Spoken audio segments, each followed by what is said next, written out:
Up next, Authentically Detroit discusses the state of the city. But first, this week's hot takes from M Live and the Secretary of State. Bucks running back tried to pay homage to Detroit with touchdown celebration, if you can call it that. And Michigan Independent Citizens Redistricting Commission seeks public input in Detroit. Keep it locked. Authentically Detroit starts after these messages. Hey, it's Stephen Henderson from WDET and Bridge Detroit. If you love listening to Orlando and Donna's incisive interviews and conversations on the Authentically Detroit podcast, I hope you'll also listen to the podcast I host, Detroit Today from WDET on Detroit's NPR station. Detroit Today is a daily podcast where I talk with community leaders, elected officials, and residents of Detroit, the region, and the state about politics and the values that animate our communities. Listen to Detroit Today every day on your favorite podcast app. Hey, y'all, it's Orlando. We just want to let you know that the views and opinions expressed during this podcast episode are those of the co-hosts and guests and not their sponsoring institutions. Now, let's start the show.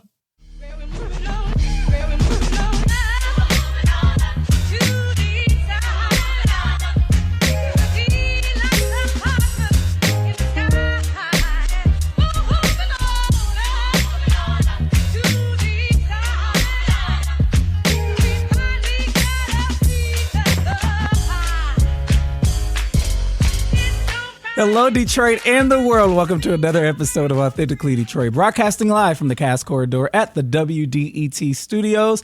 We are a content partner to bridgedetroit.com. Donna was hitting the blade, y'all, to the theme song. I'm Orlando Bailey. And I'm Donna Givens-Davidson. Thank you for listening in and supporting our efforts to build a platform of authentic voices for real people in the city of Detroit. We want you to like, rate, and subscribe to our podcast on all platforms. It's just Donna and I in the studio today. Donna, how is this blessed day after the Lions win Monday finding you? Go Lions. What can I say? I know that's right. It was a great day yesterday. Lots of fun. Just enjoying the Twitter responses to everything. I think I enjoy the social media responses to the game. Social media is always better. As much as I enjoy the game. Yeah. But no, it's a great Monday. I'm feeling good, excited to start the week. Lots of good things happening. And the Lions won, and Michigan has a national championship. And all of this is coming at the expenses of the Detroit Pistons, who've gone from the bad boys to the sad boys. I feel bad for them, okay? It's like, what has happened here? We had to sacrifice them. This is a living sacrifice. The corpse of the Detroit Pistons is animating all of our other sports teams, or at least our football. Present your body, a living sacrifice. Michigan basketball is not doing much better. So I know, but I was really happy to see the Fab Five reunion. Did you see that? Yes, I was really great. If only we were actually winning too. But the Red Wings won last night. They beat some team out of Florida too. That's just not on my radar screen. Okay, it's football and basketball. I'm just basic. Okay, I don't keep up with other sports. Well, no, to your point about like the social media commentary, I think that the commentary that we see on social media should have like a verbal thing like throughout the game, because those commentators, you could tell they really hate Detroit. Like you could tell they're obviously not rooting for us. And so I think like Detroit Twitter, Detroit Instagram, we need to hear like the voices. But we are America's team now. It's so great. Yeah. It's no longer the Cowboys. It's no longer the Patriots. It's the Lions. Yeah. The Lions are giving people hope. The entire United States got to see the Lions getting cheated out of a victory in a game based on an ump. And I think that it made people just focus on our team, to see us rising from the ashes of just 60 years of defeat to finally do something good. It's so exciting to me. It is exciting. And I think other people are excited by us, because I was looking at some of the people who are friends, like Tawana Petty said that she was traveling and the pilot was calling out Detroit. And Tawana Petty gonna come to furs and Cartiers. Oh, you know what? She ready for it with her fur. She is. But you know what? We're not doing that, but we are going to have a Super Bowl. I mean, not sorry, Super Bowl. We will have a Super Bowl watch party if the Lions are in the Super Bowl. But we're going to have a championship. What is it? The division NFC championship game watch party at the Stoudemire on Sunday. So if people, just want to hang out, we're going to have some space. We'll have beverages and food, and we'll have a couple TVs up and try to give a sports bar atmosphere to it. But yeah, it's going to be, we want to draw the community together, and hopefully we'll be smiling when we leave. Yeah. Wear your fur. Wear your fur. And your Cartiers. And don't invite Peter either, okay? Listen, Peter will have a field day in the city. Would have a field Detroit day. Don't care nothing about Peter. You know what?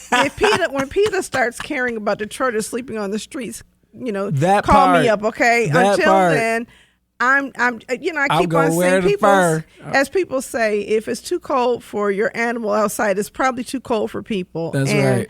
That whole sentiment, taken away from the funny right now. I had a colleague reach out to me today with a daughter and 3 grandchildren who are facing imminent homelessness. And it really just almost broke my heart to hear that story. And so I got on the horn and started calling some friends, and I think we have a placement for her. Good. And I feel very blessed to be able to help facilitate that if I can. Mm-hmm. But I can't do it for the whole city. But that's the thing, though, Donna. It's people we know. All of us are if we are honest, we are 1, 2, 3, 4 paychecks away from the same fate. We have to be able to step in and provide resource linkages and, all of the things. We have to. What I think allows injustice to be perpetuated is us not really seeing ourselves in the people who are losing. Like, if you thought of every person you saw on the streets as your uncle, your father, or some of you like them, your cousin, your aunt, your best friend down the street, if you saw yourself in those people, I think we work harder to make sure that nobody was suffering like that, because all of us get moved when it touches us. That's right. But it's touching us in ways that we're not familiar with, because there's people we know who are really housing insecure. We don't call them homeless, but they are virtually homeless. There was a homeless family member I had, and I remember going to one of those stores, those outdoor stores, and buying thermal socks and a thermal hat and thermal gloves and a big thick coat so that I could go to sleep at night. Yeah. Because at least I would know that you had some type of warmth. So I, provided outfits, kind of like, what is the name of that nonprofit that does that with the sleeping bags that turn into parkas for women? Oh, yeah. Oh, man. I can't think of it. But you know what I'm talking about. I do. It's not the same thing, because I only did it for one person, but I'm saying that I was really reminded of the fact that we're dealing with a very cold winter. Mm-hmm. And there's people who still may not have shelter. And we're going to talk about the state of the city, but I'm just going to give you a preview as to my thoughts. If that state is okay with you, that people don't have housing, then what does that say about your humanity or your understanding of the humanity of the people you're okay with not having a place to live? That part. Listen, since we're talking about this, I want to make sure that I make mention of a story that we did on Bridge Detroit with Nusrat Rahman. Warming centers are currently open at any time as severe weather conditions persist. The coordinated assessment model, CAN for short, is the main hotline for those who need shelter, and typically the first interaction people have if they are dealing with homelessness in the city. You can give people this number. You can call the CAM number at 313-305-0311, or you can call for somebody who is experiencing homelessness without a cell phone or without access to a phone. You get in the emergency beds and all kinds of alternatives are available. Or you can go in person to 23 East Adams. You can go to Cass Community Social Services, or you can go to Access Point Veteran Affairs. And we'll put all of this information in the description of the podcast. But since we were talking about, the fact that there are so many people unhoused, braving this frigid weather, that I wanted to make sure we gave out that information. Yeah. So I think that those are wonderful short-term solutions. Yeah. I want to absolutely shout out my friends at COTS for COTS, the way that they are behaving in this. It was so great to have Cheryl on in December, was it? It was December. It was what great a joy to have her on. We're going to have her great back on. But, thanks to her and the many other people who are serving unhoused populations. But we've got to do more as a city, and we cannot relax and we cannot start cheering until we do a better job. I agree. All right, y'all, it's time for Hot Takes, where we run down some of the week's top headlines in the city of Detroit. All right, Bucks running back tried to pay homage to Detroit with touchdown celebration. This is from MLive. Corey Woods is reporting. In the third quarter of Sunday's divisional round game at Ford Field, Tampa Bay Buccaneers running back Rachaad White caught a 12-yard pass from Baker Mayfield with just 16 seconds left. This brought Tampa Bay within one extra point of tying the game against the Detroit Lions at 17-17. Can I be like a sports reporter for real? I think I could do that, right? You can do it. You can do White it. celebrated the moment with the Blade Dance, also known as the Boss Up Dance, a move popularized by the late Detroit hip-hop icon Blade Icewood, who we knew as Darnell Lindsay. The act sent Detroiters into a frenzy on social media, outraged at the fact that White performed the gesture and he's not a native of Detroit or even Michigan, as he's from Kansas City. Following the Buccaneers' 31-23 loss to the Lions, White caught wind of the fact that Detroiters were displeased with him. He explained that while he's not from Detroit, his teammate Will Golston is, and that's where he learned the move. Golston did it one time. He got a sack when he played somebody in Tampa, and I was asking him about the dance. I thought it was cool, White told him live, and then he just basically filled me in on where it was from, who it was from, and stuff like that. So the biggest thing is that they say what they want to say, but it wasn't disrespect. It was to pay homage. Okay. White ended the game with 91 yards from scrimmage and 1 touchdown. The second-year running back acknowledged the challenging atmosphere created by the Ford Field crowd, noting it was as one of the loudest environments the Buccaneers have encountered this season. He believes this played a role in various factors that led to frustration for his team. Donna, I got some stuff to say, but what say you? Well, alternatively, he cursed that team when he did the end dance. Okay, listen, you know what's cool? What? Crip walking. So I imagine Rashad White going to South Central LA, crip walking to pay homage to the Crips. Tell me how it goes, okay? Right. The reality is you can't go into somebody else's territory and do their dance. You can admire it, and it wasn't just him, because some of his teammates obviously they rehearsed they both this mess. were doing it, and it they was were horrible. doing it, and it was terrible. It's like, you know what? If you want to pay homage to me, don't do it in the end zone. But after you know score. he's lying when he's saying that. Of course, he's lying, and that's the reason I suggest he go to South Central LA and do the crip walk so he can pay He homage. won't make it out. He can say, "Wait a minute, I watched Snoop do it. I can do it too." I don't advise you to do that, sir. Sir. I don't advise you to go to South Central and do the crib walk. But like, here's the thing. So like on my Twitter, I said, did he just try to hit the Blade Dance in my Mortal Kombat voice? Finish them is what I said. Somebody said, oh no, he tried to do the Blade Dance on our turf. Send him to Swanson, right? And somebody said, send him to Swanson. That's what I'm talking. Listen, people are saying all kinds of stuff, but here's, I have to be honest with you. I have never felt more 60-year-old than I did watching that game, going through my Twitter feed, looking at our tweets, and seeing these tweets. I was like, what's the Blade? I don't know what he did. I had no idea what the controversy was. I was like having to look it up and do some research. I said, oh my goodness, I'm 60. That was the clue, because I had no idea. But you hit it, though. You hit it in the intro. Well, I had to practice it. Like Rashad, I am a Detroit, so I can do it, right? Oh, you a can little bit do older it. than that, but it's so funny because somebody said he resurrected Blade Spirit. Blade Spirit came and made them lose the he game. did. But here's the thing: I'm not the only person who didn't know. I'm just the first to admit it. Okay, Kanye. I see people in my timeline talking about, yeah, we've been doing that for 30 years. No, I'm like, it's not been around for 30 years. I think your timeline is off, ma'am, because 30 years ago. I was in high school. I wasn't in high school 30 years ago. I was here 30 years ago, but I was in high school when that was out. 1994, there was nobody doing that. So I'm admitting it on behalf of everybody else who's, around my age. We didn't know. But now that we do know, it was so much fun. And it was kind of, it was heartwarming to see all of these Detroiters. We just erected. Really coming together, who are like the Transformer. The millennials and millennials for the most part just the coming Xers, together, and a couple Xers. Yep. Couple the of late Xers. Late Xers. Because Blade was an Xer. He was, but he was a late X. But the early Xers weren't getting it right either. But to see people come together, I was like, I love Detroit. I absolutely love Detroit because we come together over stuff like this. And the rest of the world is because we had resolved we were going to jump them. Like, if we lost, we was going to jump. Like, we better not lose, or we gonna be waiting for you at 3:00. That's what, who was that? That said that video. Yeah. So thank you for lying to the press. We now know you're a liar. But not only are you a liar, you are a loser because we put the smack. How about that interception that won us the game? Good job, guys. You know what? Good job, boys. And I'm ready to be irresponsible. Are we going to be, if we go to the Super Bowl, are we just going to make rash decisions and put like flights on our American Express cards and credit cards and things? And we won't. There's not enough money. I'm telling you, if we go to the Super Bowl, I'm in Vegas. Our credit limits aren't big enough to get tickets there. Okay, we may be in Vegas, but we will not be at the stadium. We can't even afford.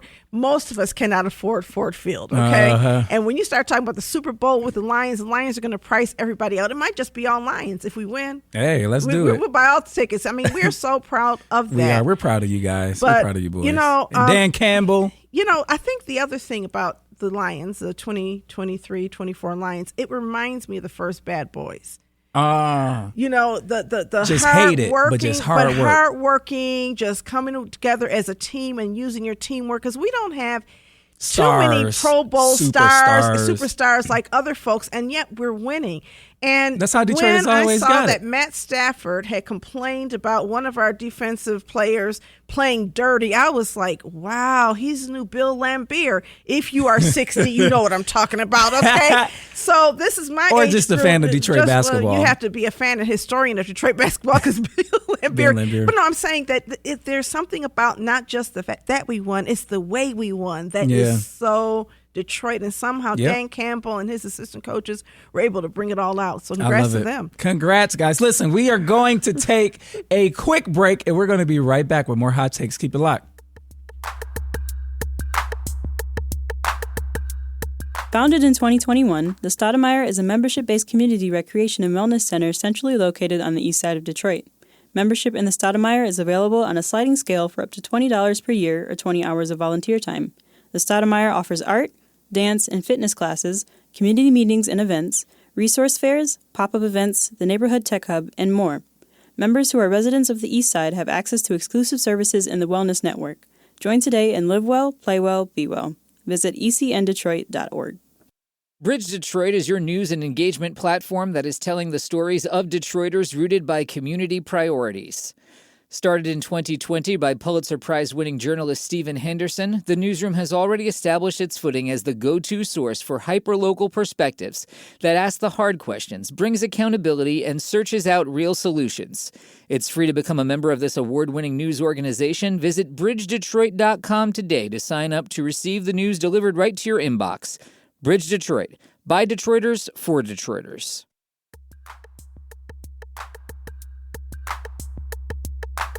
About all that. All right, welcome back to Authentically Detroit. We're still on Hot Takes. For Hot Takes, Michigan Independent Citizens Redistricting Commission seeks public input in Detroit. The Michigan Independent Citizens Redistricting Commission, say that 5 times really fast, Donna. Michigan Independent Redistricting Commission. Right. Michigan Independent Redistricting Commission. Oh my goodness! And for somebody as trained as you, do you remember when we had the class with the young people and you were teaching us how to speak, and you had these tongue twisters, and you were the only one who could do them, and I was sitting back like, you know what? You take over, Orlando, because I can't do it either. Okay, kids. Well, this commission is seeking to hear from all Michigan residents, especially those impacted by the reconfiguration of the Michigan House of Representatives districts number 1, 7, 8, 10, 11, 12, and 14 at its in-person meetings next week or this week in the city of Detroit. The commission will meet in person at the following locations in the city of Detroit. There was one on Monday, January 22nd from 10 to 3. And then there's going to be another one today, Monday, but you won't make it at 6 to 8:30. But there's one Tuesday, January 23rd from 10 a.m. to 3 p.m. and again at 6 to 8:30 p.m. at Huntington Place.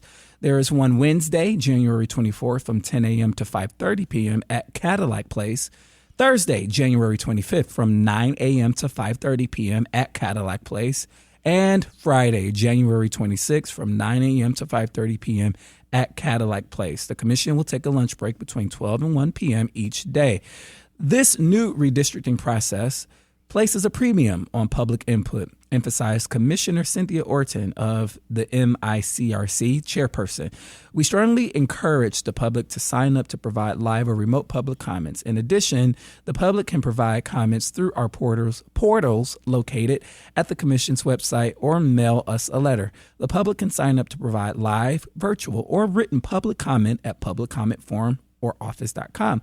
Public comment takes place at the beginning of each meeting. Sign up for in-person public comment will close when the public comment portion of the agenda ends at the meeting. Sign up for virtual or remote public comment will close 1 hour prior to the meeting start time. For in-person or virtual public comments, each person will have at least 90 seconds to speak. So go to michigan.gov/NICRC to sign up to be a public commenter or to access the proposed maps. So I don't know if you guys remember if when we just finished a redistricting process, I think a couple years ago, and we were talking about it a lot on this show. Former Senator Adam Ollier was on the show talking about it a lot, and Sergio Martinez at Bridge, Michigan at the time was talking about it a lot. But then we were also going through a census process. And with the census process, it is showing a shrinking city and a shrinking state, whereby we have to shrink these districts. And so what they are trying to do is make sure that Detroiters' voices are heard in a non-marginal way, I hope, right, yeah. in this process. I serve on the board of the Voters Not Politicians board. Actually, there's two boards, the 501c3 and 501c4, and I'm a member of both, brand new. And so in my orientation meeting, we talked about this. And I think we don't want to throw the baby out with the bathwater. I think we do want to resolve the racial assumptions around race and civil rights and voting rights that the so-called experts were using to guide the process. I think they were wrong. I think that there's a way to achieve fairness without engaging in gerrymandering in the Detroit district. But the Independent Redistricting Commission... can I just say something about that before you move on from that point? What I have been able to gather just from my research and reading is that the dilution of Black voter representation and power came at the expense for Democrats getting the power, right? I think what ended up happening is it was gerrymandered in favor for a Democratic majority, but still sort of diluted and spread out like Black power voting bases. Well, in reality, Michigan has more Democrats than Republicans. And you can tell that during most presidential elections. We've had Democrat senators. We've had a Democratic governor sometimes. But we have more Democrats than Republicans in our state. Gerrymandering helps to pack Democrats into districts in ways that reduces their impact while emphasizing the impact of Republican voters. What happened in Detroit was something that was a little separate from that, I believe, because I think you can have just as many Democratic districts without doing this artificial below 50% Black people in this district, having that metric there. The ACLU has drawn alternative maps. There's other people who've drawn alternative maps. They don't have to go out and figure out how to map this area because other people have come up with maps. The challenge is that they were listening to somebody who just was one of these colorblind people. It was who a thought whole legal we team. don't have to. Well, there was an expert, though, who Yep. was guiding their process and basically saying that race, by putting Black people in the district, by diluting Black voters or spreading Black voters into all of these districts, Black voters would have more influence overall in the state, which is ridiculous. It's absolutely ridiculous. The pretense that Democrat and Republican voters do not use race as one of the criteria by which they select people is easily proven false. So they used the wrong data. I think they used general election data to show that white people were likely to vote for a Democrat in the general election, but they didn't use primary data to show where the impact took place. That's okay, correct. that we weed people out. So, but we don't want to throw the baby out with the bathwater because two things are true. Mm-hmm. And one of them you just mentioned, Detroit's population is shrinking. And the people we're now losing in Detroit are mostly Black people. So we are diversifying, and we're diluting our voting concentrations by moving all over the metro area. Because we ain't just in Detroit. We in Southfield. We in West Bloom. We all over the place. We're in places we didn't. We in Macomb County. We're in places we didn't think you could drive through. Okay, going back to being 60, there's a whole set of cities we just didn't drive through because we knew we weren't welcome. And so Detroiters have now, Black Detroiters are in many different places. You don't need to do this in order to allow Black representation to be bigger than this one packed in Detroit, because Metro Detroit has diversified. So it was kind of an artificial or false kind of problem. I think a couple things I want to highlight, though. Yeah. One of them is that for the first time in 40 years, we did have a Republican governor, Secretary of State, Attorney General, and Democratic majority in Lansing. In the Democratic majority in the House and Senate. That has not happened in 40 years. That in 40 years. Yeah. And I can say that despite, and I'm not trying to minimize the impact of this, but we should also recognize the fact that for the first time in history, we have a Black Speaker of the House in the state of Michigan. Mm-hmm. And the state, the majority floor leader is Muslim. Mm-hmm. Abraham Ayyash. Yep. And so to some extent, we do have more influence at the state level. To some extent, the legislation that's coming forth is more balanced and is more receptive and respectful. We have abortion rights in Michigan. But, abortion rights are not Black rights. And I want to be clear about that because I think a lot of times, I see that we want to expand abortion rights. But I do think that we have people who are looking at more equity. We have people like Stephanie Chang who are introducing bills that are looking at more equity. We're talking about water affordability. We're trying to rein in the Michigan Public Service Commission so that we can hold our utilities accountable. We talked about that last week. So I think that I don't want us to get so angry with this error. And I believe these... Do you think people are angry? I think that there is an effort to... manipulate Black voters in our area, because you have to think about who the attorney was for this this lawsuit about racism. It was somebody from the Federalist Society, which is a very racist law society. The people who supported it were arch Republicans. Remember, these are the people who denied that our vote should count in 2020. And so, I guess my enemy is my friend, but those will never be my friends. And I think we have to be careful how we evaluate this and the extent to which we attack the Independent Redistricting Commission. I think what they were trying to do was listen to an expert say that if you pack all Black people into one area, then you reduce their influence. And in certain places of the South, that is exactly how Republicans have operated. By putting all Black people in one voting district, it dilutes your impact in the state. That's not the issue in Detroit, and you have to have geographically and culturally specific interventions before it makes sense. But district packing or racial packing is one of the things that you want to avoid. And so...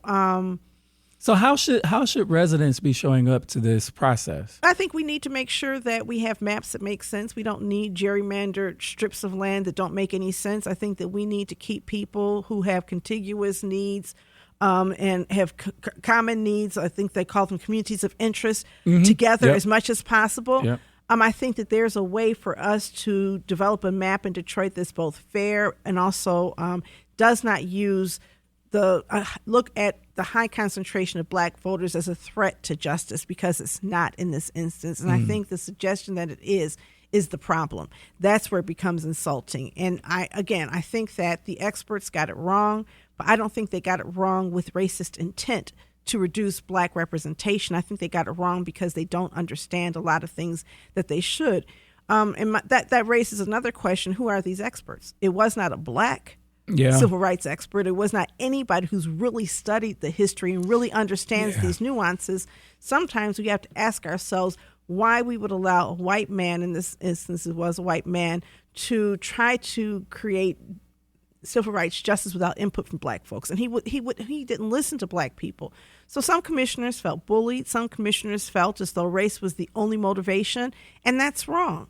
And the district erred. Their expert erred. again, I just think that it's important that we understand the value of an independent redistricting commission, because really what the Republicans want, those people who supported this lawsuit, is to go back to the old days where Democrats aren't in the House and you can do things like emergency management over 50% of the state, and we have no way of pushing back. You can do things that like forcing us to declare bankruptcy, and we have no way of fighting back. In this instance, we have a House that at least believes that it is somewhat connected to the city of Detroit. And I trust in this House and this state Senate much more than I have any of the recent past state Houses and Senates. Yeah, I also want to highlight that this process is really an expedited process.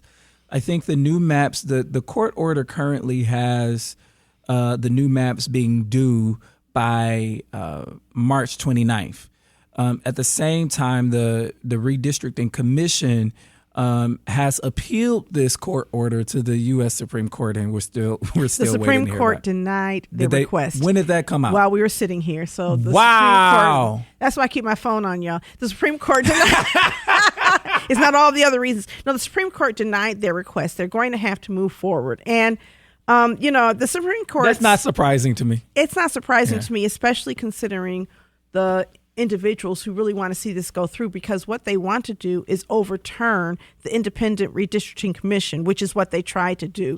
Again, I think that we have to be very, very careful not to overstate the harm and understand that you can fix this problem. There were already maps that had been drawn up prior to this court case, and it shouldn't take the redistricting commission that long to choose one or two of them. We have an opportunity to call in every day and give input.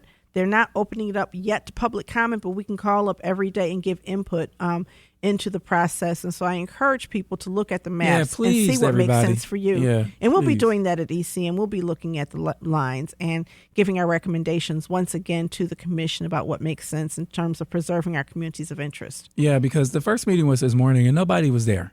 I mean, like, we got the photos back from the redistricting commission meeting this morning. I don't think people really knew that it was happening. And so it's why we wanted to mention it on the show today, for everyone to just get involved and at least go and see and give your input. And if we can just help clarify, there's two redistricting conversations right now.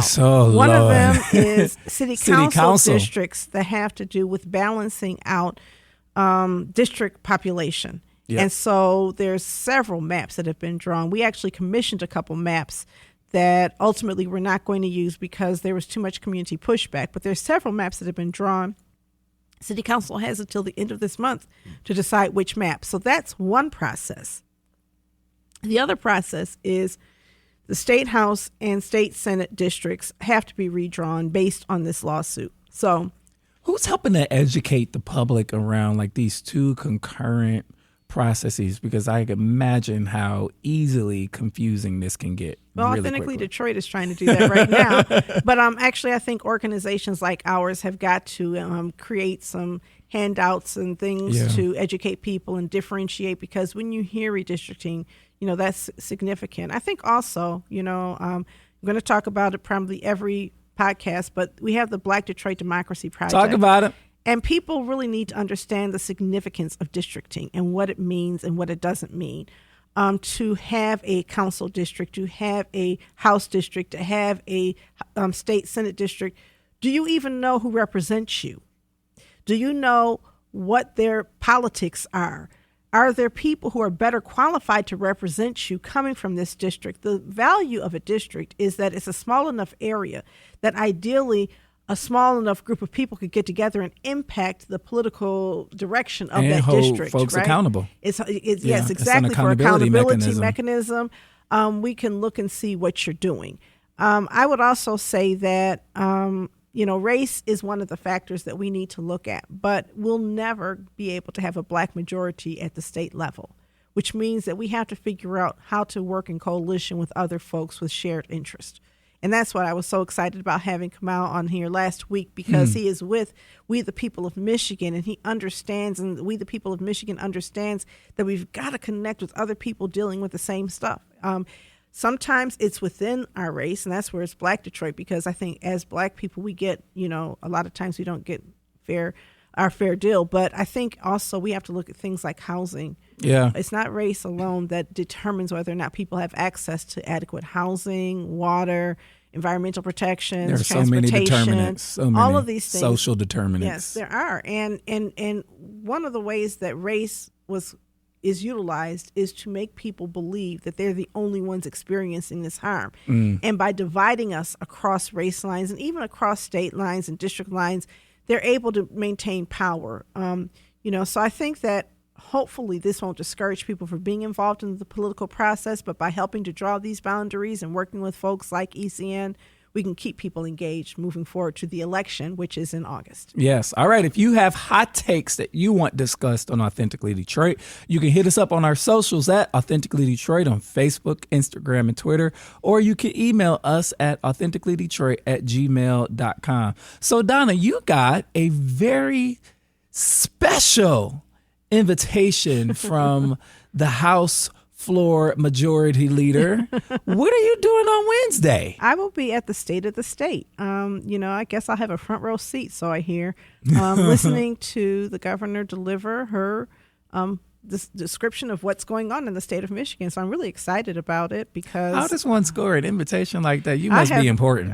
You talk about me being important. Excuse me, Professor Donna Givens Davison is going to be on the front row listening to the governor's State of the State speech this Wednesday on the front row at the state capitol. Yeah, I'll have to be honest. I'm honored. I'm surprised. I don't know how it happened, but I'm going to accept that it makes sense because hopefully I'll do good things with this opportunity to be there. I've tried to.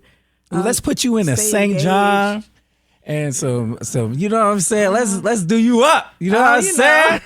Show you from Detroit. Make sure you got your fur and Cartier. You know what? See, I don't trust my PETA people. I have to wear something else up there. But, there's certain things we do in Detroit. We don't have to take them outside the city, That's okay? Right. That's a Detroit look. If I'm hanging Detroit out, I might wear that on Sunday. I feel you. But I'm not wearing it up there. I'm putting on my cloth coat, some wool. Call it a day.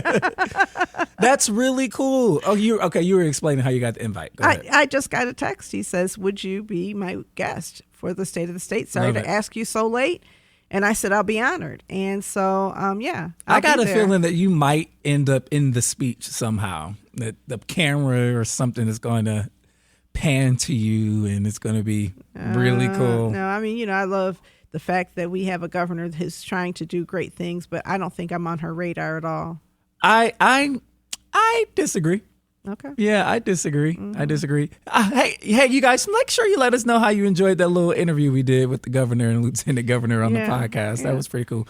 All right, so we want to talk about Detroit, right? Yes. And we want to talk about, now is the time where we're going to be getting our State of the Union addresses, our State of the State, State of the County, State of the City, all of these different. Warren Evans does do a State of the County. You looked perplexed when I said I know about that. I've been invited to the State of the County, not as a special guest, but I have been invited.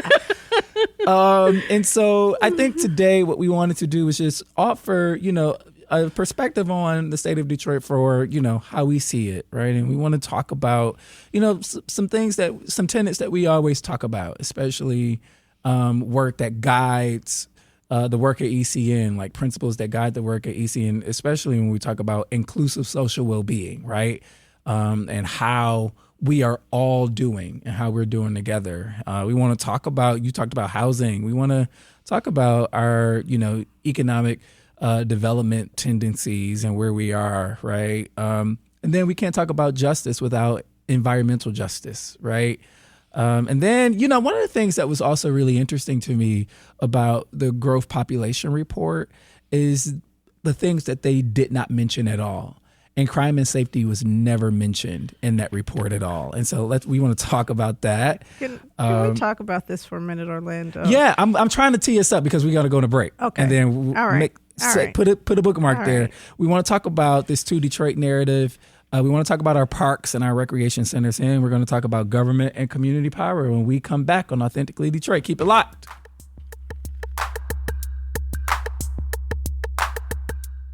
Have you always dreamed of being on the airwaves? Well, the Detroit Eastside Engaged Podcast Network, or DEEP for short, is here to make that dream a reality. Located inside the Stoudemire, the DEEP Network offers studio space and production staff to help get your podcast idea off the ground. Doesn't take a whole lot of work to get started. Just visit the Authentically Detroit page at ecn-detroit.org or call Sarah at 313-948-0344.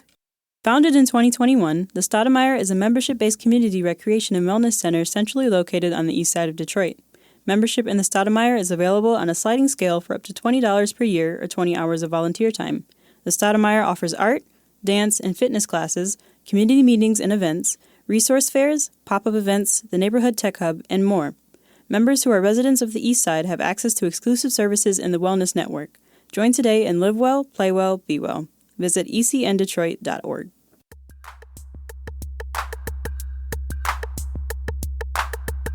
All right, y'all, welcome back. Go ahead, Donna, if you want to talk about population. I do. Okay. I think that, we give the power of figuring these things out to people who really are not impacted directly by this.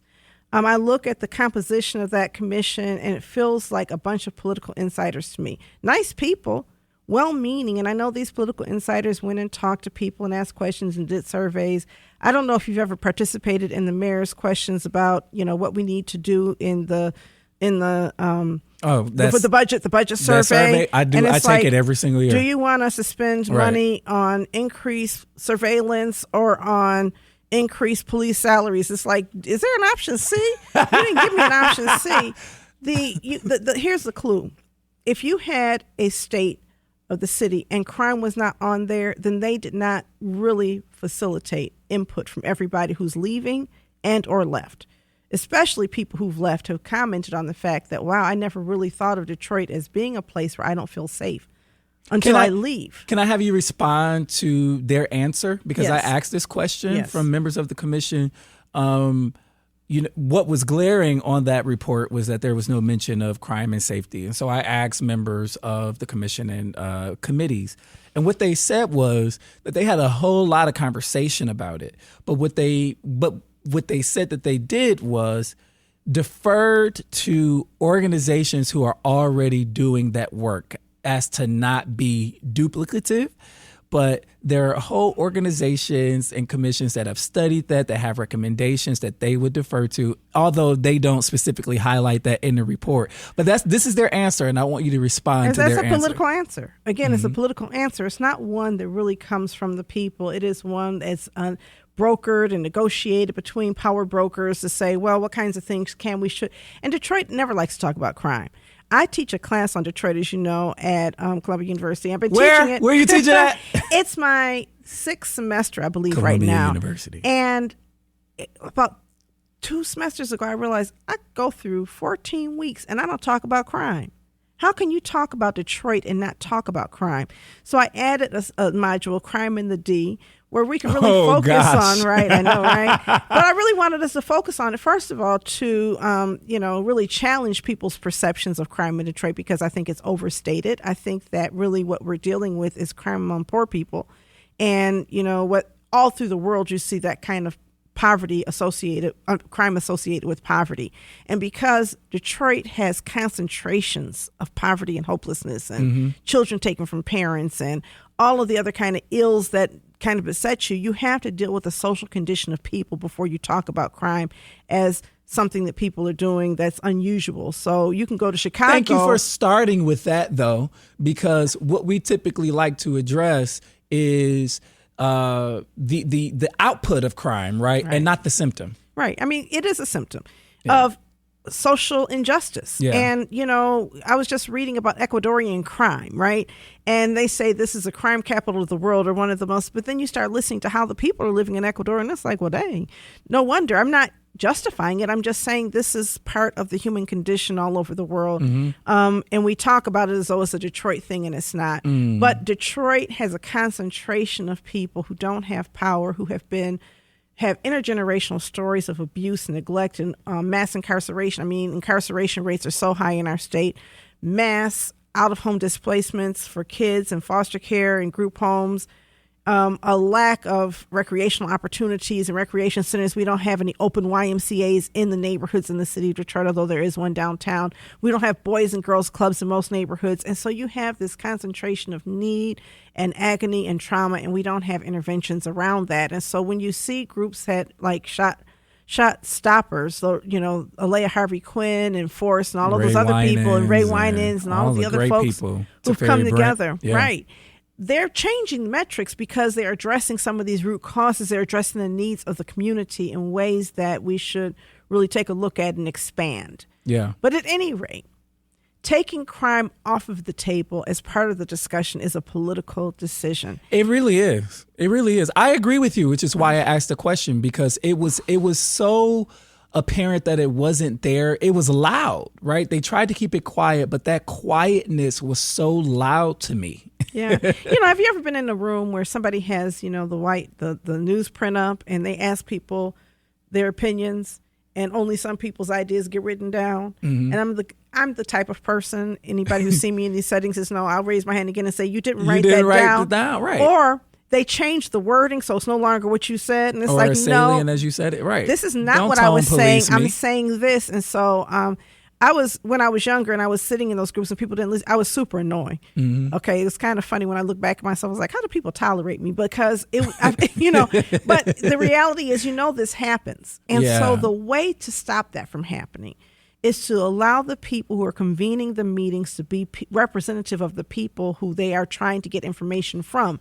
And the closer you align the groups that you're asking questions of to the people who are the questioners, the more you're going to get have integrity in the responses. I agree with you, but that's a referendum on this administration. And, we try to, we like Governor Whitmer, we like Lieutenant Governor Gilchrist, but I think the way that they, number one, they announced this commission at the Mackinac Policy Conference, number one, where folks who are not, there's so many folks who don't have access to that conference, right, who are going to be broadly impacted by the decisions and the policies made at that conference, right, or discussed at that conference.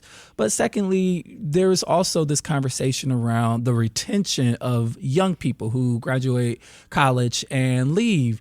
And people literally had to fight with the governor to to put young people on this commission. It's like, what are we thinking, and how are y'all thinking? But I mean, I'm not even going to blame this governor. I think any governor, any mayor, any county executive is going to do the same thing, because politicians are political, and this is a political process. Mm-hmm. What I question is whether or not the foundations that invested in that are willing to invest in independent kinds of analysis that are outside of politics, because you see that there's about 7 or 8 foundations that contributed, right? Who invested in this? Where is that story? Where are the names? I want to know. It was in one of the newspapers I read yesterday. I read the newspaper every day online, but they actually listed who. I think it was probably the Detroit News, because they're always trying to call out the governor.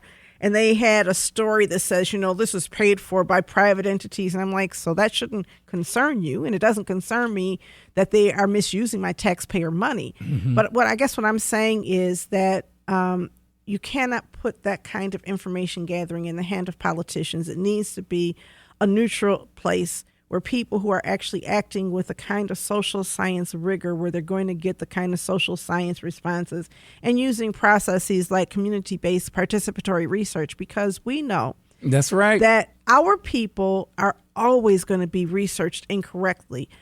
Because they don't have voice. That's why we started Authentically Detroit, to try to give voices to people who aren't usually heard from. So anyway, I think that the reality is, when you talk to young people, I was talking to some of my staff, and they're seniors. They're in there. We have people who are in their 70s and 80s working for ECN, some of my favorite people. And I talked to them about how they came to the city.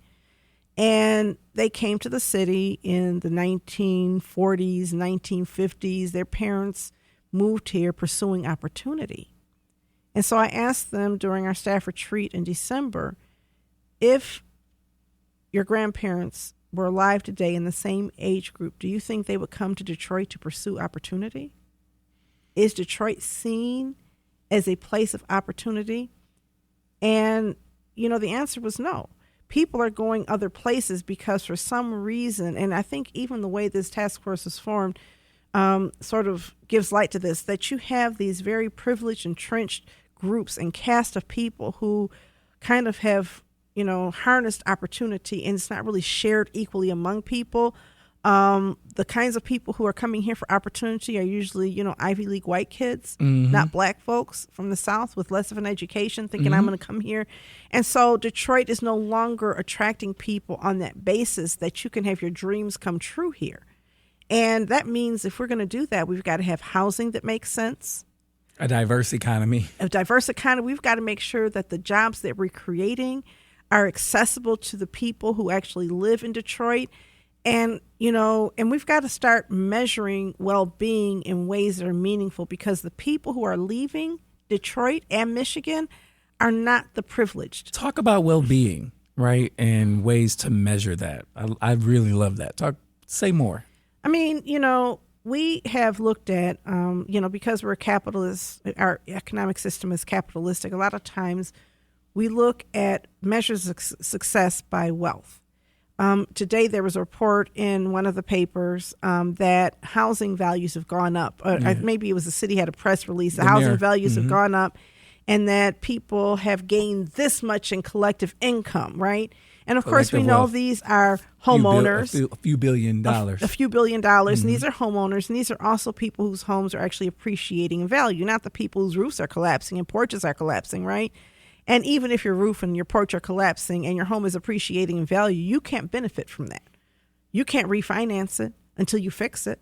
You can't access a lot of resources to fix it. So I think when you look at using wealth and average incomes and new business investments and stock portfolios as indicators of success, then really what you're doing is you are deciding that these are the kinds of people whose well-being matters. Yeah. But when you talk about inclusive social well-being, what are those indicators? That means that everybody rises together, that we have a system that's sustainable where people, when the community does better, poor people are doing better, poor people have housing, poor people have jobs, and we are actually starting to reduce poverty. You're not seeing that in Detroit. In fact, you're seeing the opposite. You're seeing a growing chasm between poor and wealthy people. And, that's part of an international issue. It's not just a Detroit issue. It's a national issue. It's international, but it's also Detroit.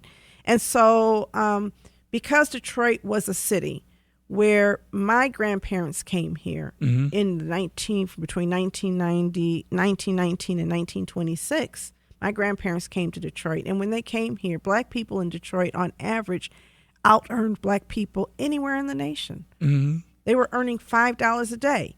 And if they were earning $5 a day, they had enough money to pay a tailor to make them clothes. They had enough money to go hang out at a club. They could, so you had all of these send their children to college if they got in and could go. Yep, that's right. And so you have even the whole concept of Motown is based and rooted in this idea of being a teenager. Yeah, but also there were no teenagers. That part, but also family coming together to say, "Hey, we're going to invest in this." Oh, that's right. Family coming together. Yeah. Family saying, "You know what? Go off and being a teenager." Yeah. When you think about people who were living in the South, in that's Jim Crow South, so salient. They weren't teenagers. They weren't in high school. They didn't have any clubs. They weren't going to the studio after hours. Diana Ross and Smokey Robinson and the Temptations were in the fields picking cotton or tobacco or, cultivating sugar, whatever the heck you do with sugar cane, risking their lives every day. And so there's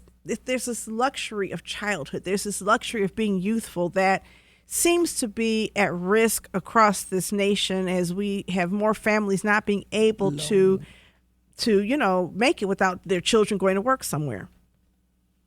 My mind is blown by that framing.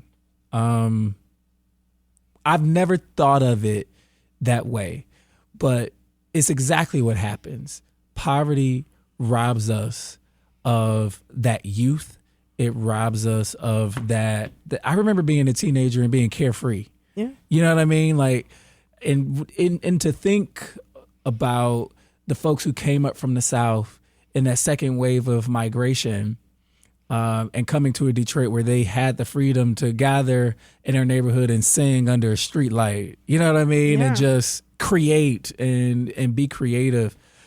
That in itself is a departure from sharecropping and, not being free. Not being free.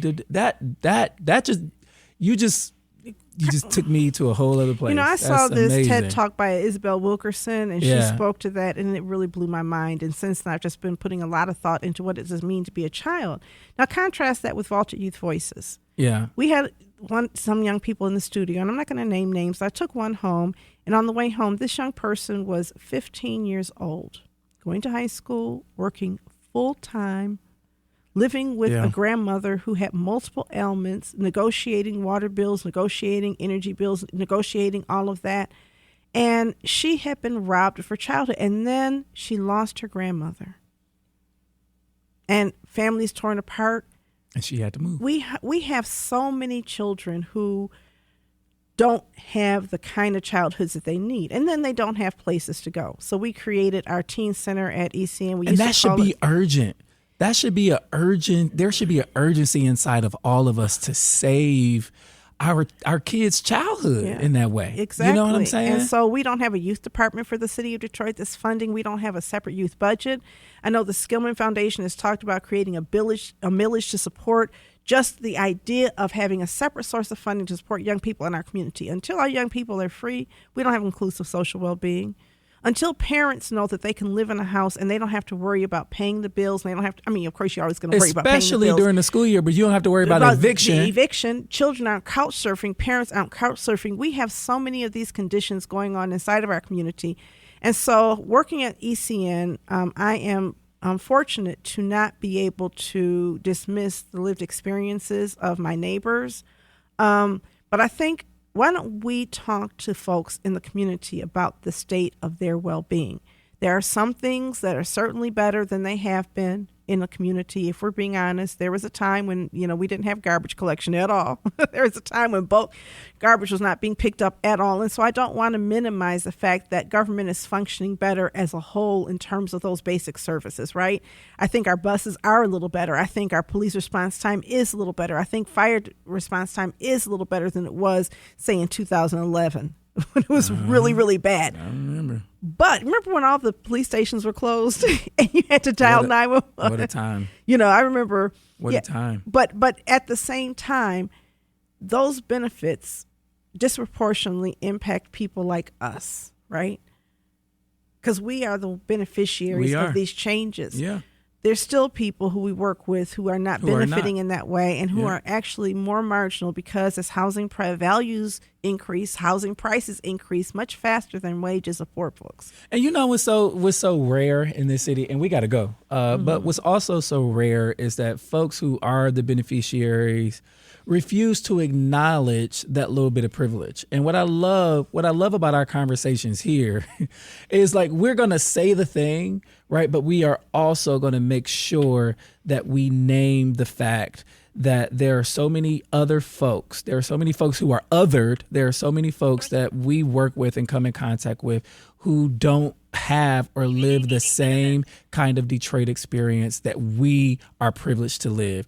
And that is why we do this show every week. That is why we are the drum, as Martin Luther King would say, the drum majors for justice in the city of Detroit. And that's why we always going to have the conversation. I always appreciate when it's just you and me here. Yeah. I know y'all like when we have guests, but I love this back and forth. And in Orlando, and I think it was like a month we didn't speak at all. I was like on the sick bed, and I really wanted to talk, period. And so it's really great to talk to you about this. I really wanted to talk about the state of the city in December or early January, and we just couldn't. Part two. But part two, and of course we're going to have to go back to when the mayor gives the state of the city so that we can, sort of parse it and look at it. But I promise you this, everything he brags about is going to be something the Standard & Poor's cares about.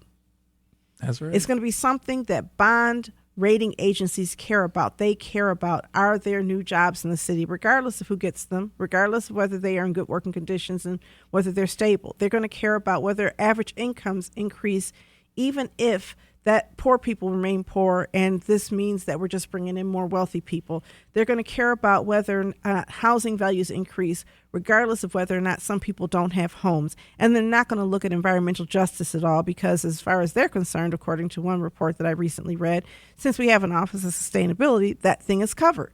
So I think it's up to us as people always to make democracy work for us. And that means that we produce our own information and we take it to whoever is elected mayor, city council, or state representative, whomever, or at every level of government, that we have to be in control of our own facts and be willing to share them and not make it about a political party, or not make it about whether or not you like this politician, because I can like you and you're elected to office and still believe it's my job to hold you accountable all day. And and we do. And a lot of people like us, but we still we gonna call your name and we gonna ask you the questions. All right, y'all. If you have any topics that you want discussed on Authentically Detroit, you can hit us up on our socials at Authentically Detroit on Facebook, Instagram, and Twitter, or you can email us at authenticallydetroit@gmail.com. All right.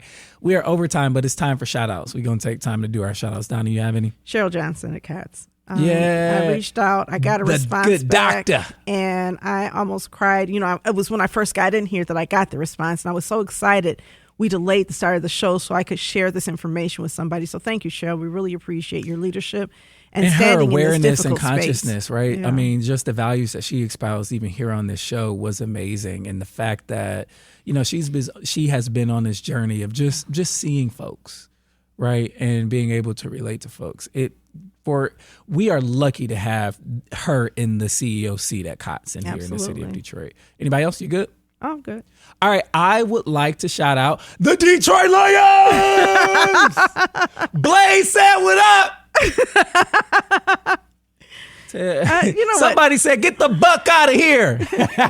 You know, I want to shout out Detroiters. Especially Black Detroiters, because you know what? I just feel as though our culture looms large whenever we have these national things. Yep. I know people get upset about people wearing buffs, and it's like, well, that's cultural appropriation. But really what it speaks to me is our impact on the local culture, because there's no other city on the entire culture where somebody who is in that league would do some of the things that our coaches and politicians do. I mean, look at U of M. They celebrate their win by putting on buffs. Detroit did that. They absolutely did that. Not just Detroit, but the Eastside, okay? Because the athlete, I'm trying to think of his name, I forgot his name, but he's an East Sider. He used to go to Grosse Pointe South, but he's an East Sider, and he made that happen. He brought those buffs home. It was so cute looking at Arlene Garner with those buffs, because she's friends of the family. She was on. Like East Side, and I just love it. So, yeah. All right, y'all. We thank y'all so much for listening. We hope you have a joyous rest of your week, and we'll see you next time. All right.